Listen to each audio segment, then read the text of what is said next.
Hi guys! Si Trililing na booking. Bistado na naman yung kanyang tanim ebidensya. Dahil nagsalita po ang BPI, Bank of the Philippine Island, kaugnay po sa inilabas ni Trililing na bank records di umano daw ni BP Sara. Palpak na naman. Eto po, nagsalita po yung Managing Director and Chief Financial Officer ng Ayala Corporation. Ang may-ari po kasi ng BPI ay mga Ayala, no? Si Jose Teodoro Limcauco, ito po yung Managing Director. Alright, ito po yung sabi ng BPI. BPI speaks up on Duterte controversy. Our internal investigation reveals. So, noong naglabas daw po ng dokumento si Trillanes, kaugnay nga sa mga bank records ng ating Vice President, nagsagawa daw ng internal investigation ang BPI. At ito'y nireveal that there has no such breach. I don't know where Sen Trillanes got his information. Hindi daw alam ni Jose Teodoro kung saan nakuha ni Trillanes yung information. But the graphic posted by the Philippine Daily Inquirer showing alleged credits, that is not a BPI document. Patay doon. Matindi yun. Dininay, itinanggi ng BPI. Hindi daw sa BPI yung document na yon. The deposit slip shown by Mar of the Inquirer. Ayan. May pinakita daw si Mar na taga-Inquirer. Is not a unique thing. All banks will show the name of the depositor on a deposit slip. So, dun po sa deposit slip, mayroon po dun nakalagay na BPI o logo. Hanapan po natin sa Google, no? Or hanapan ko ng pa-flash natin sa screen pag may nahanap tayo. So, all banks will show the name of the depositor on a deposit slip. Okay. Okay, the name of the depositor pala. Andun pala yung name ng depositor. Okay. We are committed to protecting client information and preserving the trust bestowed on us by our clients all these years. Talagang pinoprotektahan daw nila ng BPI ang kanilang mga client information and preserving the trust. So, sablay, palpak, ligwak ang tanim ebidensya. Ang tagal na to, sabi na nga ni Trillanes, dekada niya na to. 2016 pa 2026 na. 'Di ba?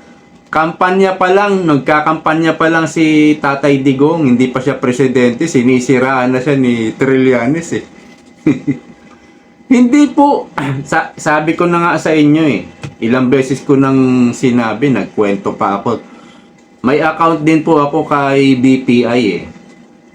Napakahigpit po. Lahat naman po siguro ng bangko. Hindi mo pwedeng masilip ang kahit kaninong account na hindi sa'yo. At lalong hindi ka makakapag-transact sa hindi mo account. Pwede siguro mag-deposit ka. Pwede yon, no? Sabi ko nga, binubuksan ko yung mag-i-inquire lang ako sa account ng tatay ko dahil yung tatay ko na-stroke nung panahon na yon. Mag-i-inquire lang ako. Hindi pumayag eh. Sabi hindi pwedeng mag-inquire, mag-transact nang hindi nakapangalan sa'yo yung account. So alis ako. Ganun kasimple. Hindi po pwede po. Kaya saan makakakuha ng information, dokumento si Trillanes ng bank account o bank documents ni BP Sara. Saan siya makakakuha? At hindi po pwedeng mag-reveal ng information yung mga empleyado, yung mga teller ng bangko. Nako, delikado yon, makukulong sila doon. Kulong sigurado yon. Hindi papayagan ng bangko yon. Masisira yung bangko, malulugi sila. Mag-aalisan ng depositor nila. Kapag may isang kliyente, staff sila, isang employee sila na nag-reveal ng account ng isa o account ng tao, siguradong makakasuhan yon, makukulong yon. Bukod sa kulong, may multa pa yon. At ang mangyayari nun, magiging ban siya sa lahat ng bangko, pati sa international banking organization. Kung ano mang mayroong organization, siguradong mababan. Kulong na, may multa pa. Ikaw, kung ikaw employee, tapos ooperan ka ni Trillanes, pasilip mo nga sa akin yung account ni ano. At hindi, parang imposible po yun. Kasi meron pong, kung sa online banking, meron pong username tapos password. Mahirap talagang buksan yun. Kahit ako, meron akong online sa BPI, siyempre ako lang nakakaalam nung username ko saka password. Kahit sino dito sa pamilya ko, hindi nila alam. Ako lang nakakaalam. No? Kaya imposibleng mabuksan, makakuha ng information si Trillanes sa hindi niya account. Kaya yung paninira niya tungkol sa mga account daw ng mga Duterte na mayroong daw bilyon-bilyon, talagang gawa-gawa, tanim ebidensya lang po yan. Ayan, eto na po ang patunay na talagang paninira lang po ito kay BP Sara. Paano lalabanan ni Trillanes ito? Malinaw, no? I don't know where Sen Trillanes got his information. But the graphic posted by the Philippine Daily Inquirer showing alleged credits, that is not a BPI document. So, dininay, itinanggi ng BPI. Hindi galing sa amin yan. Kasi malilintikan din po ang BPI eh. Pwede rin pong idemanda yan ni BP Sara. Ganon din po yung asawa ni BP Sara. Pwede rin silang idemanda yung BPI. At kapag nasangkot sila sa iskandalong ganyan, maaring mag-alisan po yung mga depositor nila. Kaya ingat na ingat sila dyan. Ang mangyayari sa kanila dyan, lugi. Mag-aalisan yung depositor, di ba? Lugi po. Ilang dekada na nila inaalagaan yan. Ang mga Ayala po ang may-ari nitong BPI eh. Kaya ligwak po, bistado ang tanim ebidensya ni Trillanes. At dito nga po sa latest peso-dollar exchange rate, nako po, ayan, no? Pumalo po sa 61.75 ang dollar. Sobrang bumaba na po ang peso. Hindi po talaga maganda ito. Isa po ito sa tinitignan ng mga investor. Pagbagsak po ang piso, talagang mahihirapan pong makabawi itong administrasyong ito. Kung puro ganyan ng pamumulitika ang ginagawa. Kaya tuloy-tuloy po pagsadsad ng ekonomiya ng Pilipinas. Hindi po maganda ito. Hindi po maganda ito. Dahil yung mga ini-import natin produkto, kung saan ang ibinabayad natin ay dollar, ibig sabihin, yung binibili natin na produkto sa iba't ibang bansa, pagdating po rito o pagbili nila, dahil tumaas nga yung dollar, mas mahal. So pagpunta rito, tataas na naman po yung mga bilihin. Kagaya ng tinapay, ini-import natin dyan yung mga wheat. Wala naman tayong wheat field dito eh. Bigas, di ba? Nag-i-import din tayo. So, iba't iba pang mga ini-import natin.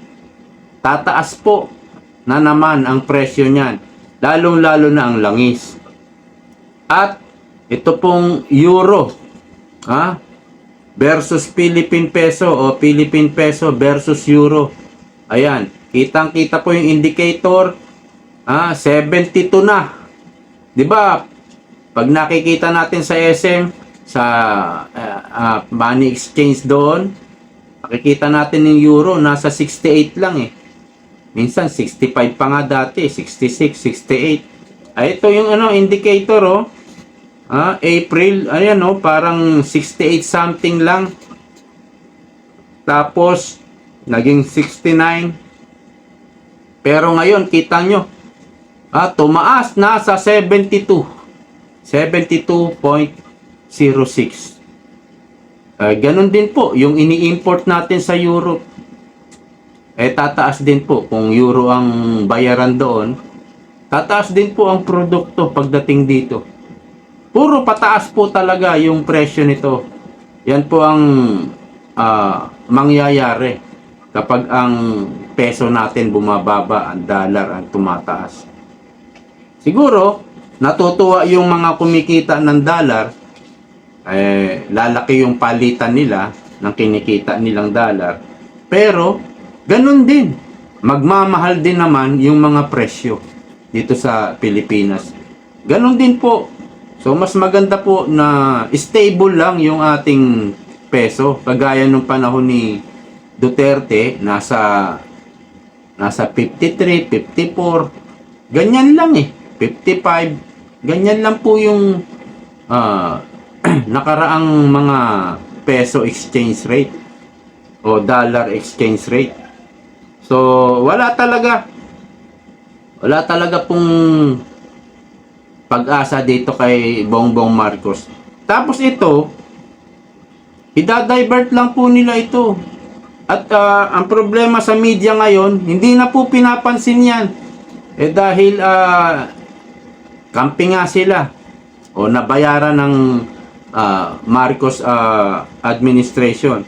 Pero kung Duterte nakaupo at tumaas ng ganito yung dollar,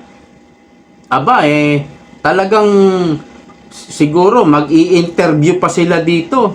I-interviewin si Carpio, Justice Carpio, i-interviewin si Monsod. Talagang kakalkalin ng ABS-CBN yan, GMA. Tapos pangangalandakan, talagang palalawakin itong balitang ito. Mag-i-interview na ko, masama po sa ekonomiya yan. Ganyan po ang mangyayari sa pagbabalita nila. Pero ngayon, ito, pinapalawak ba nila? Hindi. Hindi, di ba? Bayad sila ni Marcos eh. Ayan po ang problema. Pagdating sa Duterte, hindi naman nagbabayad ng Duterte sa media. Kaya, lahat ng media galit. Kasi, babanat sila kay Duterte, babanat. Hinihintay nila na magbigay si Duterte at tatahimik kami ng kaunti o tatahimik kami. Kumbaga, minsan-minsan na lang kami babanat. Pero kadalasan tahimik kami. Ganyan po ang nangyayari sa media natin ngayon dahil may bigay, tahimik. No? Hindi kontra ng kontra sa administrasyon kay presidente. So, yan po ang kalakaran sa media. O kaya naman, nagbigay ka, tapos natapos yung taon. Wala ka nang binibigay. Babanatan ka uli ng mga media na yan. Hanggat wala kang binibigay, banat ng banat yan. Pag nagbigay ka, tatahimik na. So, yan po yung three kinds of journalism dito sa Pilipinas. Isa po yun na babanat ng babanat At pag nabigyan mo, natatahimik. So, isa pong kinds of journalism yun, yung tumatahimik. Okay, hanggang dito na lang po. Maraming salamat sa patuloy na pagsuporta. See you po next time. Bye-bye!